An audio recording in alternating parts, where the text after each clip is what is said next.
وما اوتیتم من شیء فمتاع الحیات الدنیا، حیات الدنیا، اور جو کچھ تمہیں دنیا میں دیا گیا یہ تو دنیا کے برتنے کا سامان ہے، وزینتها، اور دنیا کی زینت ہے۔ وما عند اللہ خیر وابقی، اور جو اللہ کے پاس ہے وہ بہتر ہے اور ہمیشہ رہنے والا ہے۔ افلا تعقلون، کیا تم عقل نہیں رکھتے؟ دنیا میں کسی کے پاس مال ہے اس کا یہ مطلب نہیں وہ کامیاب ہو گیا، یہ تو دنیا کے برتنے کا سامان ہے، یہ کامیابی ناکامی کو طے نہیں کرتا۔ اصل یہ کہ اصل میں جیتا وہ جو آخرت میں جیتا ہے، اور اصل میں کامیاب وہ ہوا جو آخرت میں کامیاب ہوا۔ دنیا میں تو ایک لاوارث لاش کو بھی اتنا ہی کفن ملنا ہے جو ایک دنیا کے کسی حکمران کو ملنا ہے، اور قبر میں اتنی جگہ اس کو ملنی ہے۔ لیکن قبر کے اندر کیا ہو رہا ہے؟ کس کی قبر جو ہے وہ مسلم شریف کی حدیث کے تحت 70 ہاتھ دائیں بائیں آگے پیچھے کھلی ہوئی ہے اور جنت کا باغ بنی ہوئی ہے، اور کس کی جو قبر ہے وہ اس طرح پچکا دی گئی ہے کہ جیسے ہڈیاں، آپ سے نے یوں اشارہ فرمایا کہ پسلیوں میں پسلیاں مل جائیں، بولے اعوذ باللہ تعالی۔ تو یہ دنیا کا ساز و سامان ہے۔ قد افلح من تزکا، بے شک وہ کامیاب ہوا جس نے تزکیہ نفس کیا۔ قد افلح من تزکا وذکر اسم ربہ فصلی، اور اللہ کا نام لے کر، اپنے رب کا نام لے کر نماز پڑھی۔ بل تؤثرون الحیات الدنیا، لیکن تمہارا اصل مرض ہے کہ تم دنیا کی زندگی کو ترجیح دیتے ہو۔ والآخرۃ خیر وابقی، جبکہ آخرت اس دنیا سے بہتر بھی ہے اور ہمیشہ رہنے والی ہے، دنیا تو ختم ہونے والی ہے۔ ان ھذا لفی الصحف الاولی صحف ابراہیم و موسیٰ، یہی ایک کانٹے کی بات تھی جو اگلے صحیفوں میں بھی تھی، چاہے وہ ابراہیم علیہ السلام کے صحائف ہوں چاہے موسیٰ علیہ السلام۔ یہ ایک یونیورسل ٹروتھ ہے کہ دنیا کی زندگی عارضی ہے۔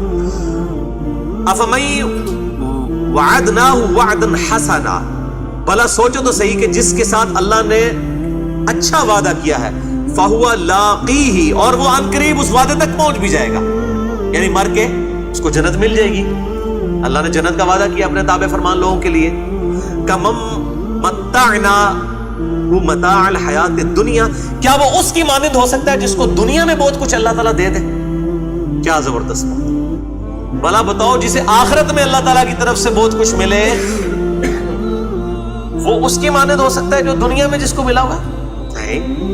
ثم هو یوم القیامت من المحضرین، اور قیامت والے دن وہ پھر اللہ کے حضور مجرموں کی حالت میں، یعنی ایک دنیا کی زندگی میں اس نے ٹھاٹ کی زندگی گزاری اور آخرت میں مجرم بن کے حاضر ہو گیا، اور اس کے برعکس ایک بندہ دنیا میں اس نے مفلسی کی زندگی گزاری اور اربوں سال کی زندگی آخرت کی کما لی، یہ دونوں برابر ہوں گے؟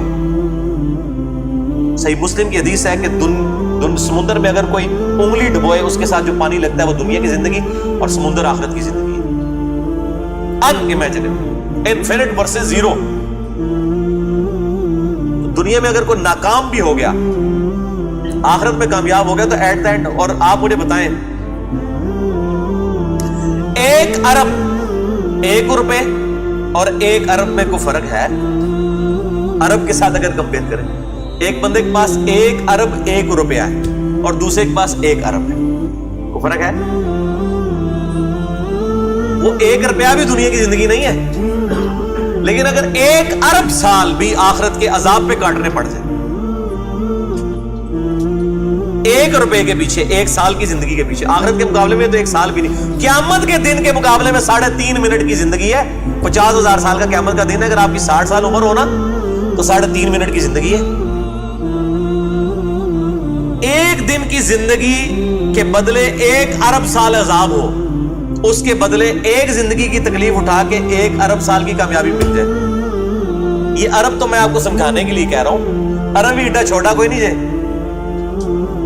25 سے 30 سال لگتے ہیں 1 ارب گنتی گننے کے لیے۔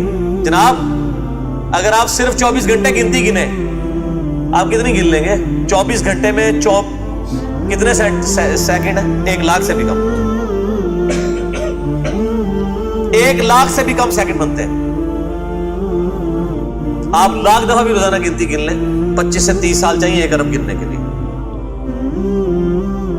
اور یہاں پہ ہمارے جو ہے وہ جو کرپٹ قسم کے لوگ ہیں ان کے گھروں سے 2-2 ارب روپیہ نکل رہا ہوتا ہے۔